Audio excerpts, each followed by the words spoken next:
Well, that was really something. I'm back with Max Allen Collins, and we are going to talk about what we just saw, that incredibly depraved experience that is Born to Kill. Lawrence Tierney is kind of unique, don't you think, Max? I mean, he's an incredible presence on screen. Well, he certainly is intimidating. He reminds me in his acting style a lot of George Raft, and he has that same quality of seeming like somebody who, if you got out of line with him in a bar, he'd slap you around a little bit. And that isn't true of every Hollywood actor. I don't think you think that of, say, Alan Ladd. But I don't think you'd want to mess with Lawrence Tierney. And people who did mess with Lawrence Tierney regretted it. Yes.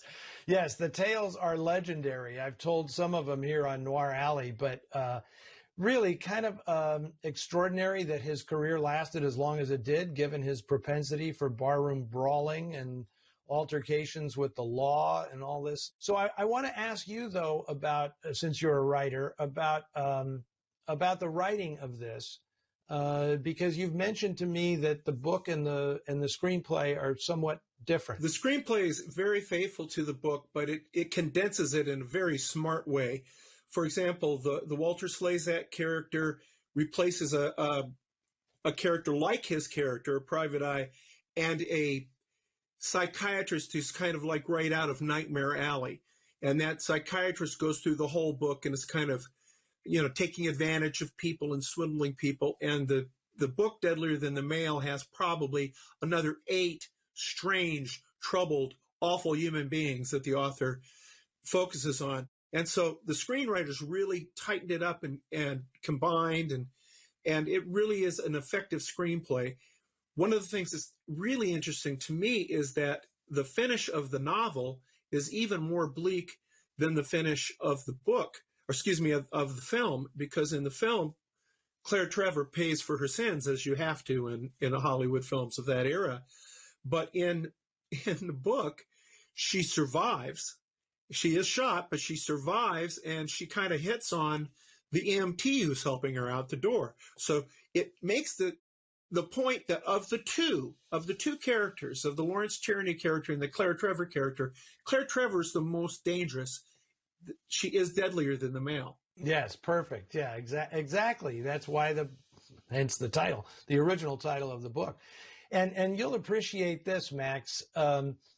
When I showed this film and Lawrence Tierney was with me watching the film, Robert Wise was actually our guest that night, and my colleague Dennis Bartok did the interview with Robert Wise while I kind of babysat Lawrence Tierney.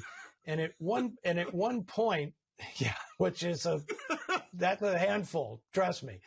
But it was very interesting because at one point, Tierney got kind of upset that Wise was talking about motivations and things with the characters as though he wrote it. And Tierney actually bellowed out in the theater from the last row while Wise was speaking. He says, "Hey, Bob, who wrote the effing script?" And he knew it was Richard Macaulay and Eve Green were the two screenwriters, and Tierney knew their names and said everything was in the script, everything. It was a really, really great job. Those two did a beautiful adaptation. I mean, he knew this stuff. This was not a guy who just walked onto the set and said, what are my lines? I got to go get my next drink. I mean, he really did understand what he was doing, and he studied. And it shows in this performance. You've got to know what you want in life. Be sure you're going to get it. You can't miss.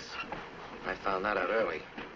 One of the things that's interesting about the book and thinking about what the screenwriters brought to their adaptation is that almost every scene in the film is in the book, but there's another, 25 scenes. So they had to have the smarts and the storytelling craft to go through and say, this is worth doing. This is extraneous. This is important. And they had a laser-like focus on what's important in the novel, to where when I read the novel, I'm thinking, this is like a 21-year-old kid who was when he wrote the book, just letting it go, just doing whatever comes into his mind. These are pros who are saying this has got to be a narrative that moves like a bullet, and it does. Yeah, absolutely. Hey, Max, I want to thank you again for joining us. I hope we can maybe make this kind of a regular thing. It was great being here. This has been an ambition of mine to join you on Noir Alley. Now, here's the surprise for you, because I'm going to tease next week's show. I want everybody to come back and watch next week when I will be presenting the 1964 version of The Killers by Don Siegel, starring Lee Marvin and Clu Gulager and Angie Dickinson and John Cassavetes, which I know is a favorite of yours, Max, but the timing just didn't work out. So we'll have a private seminar about that one.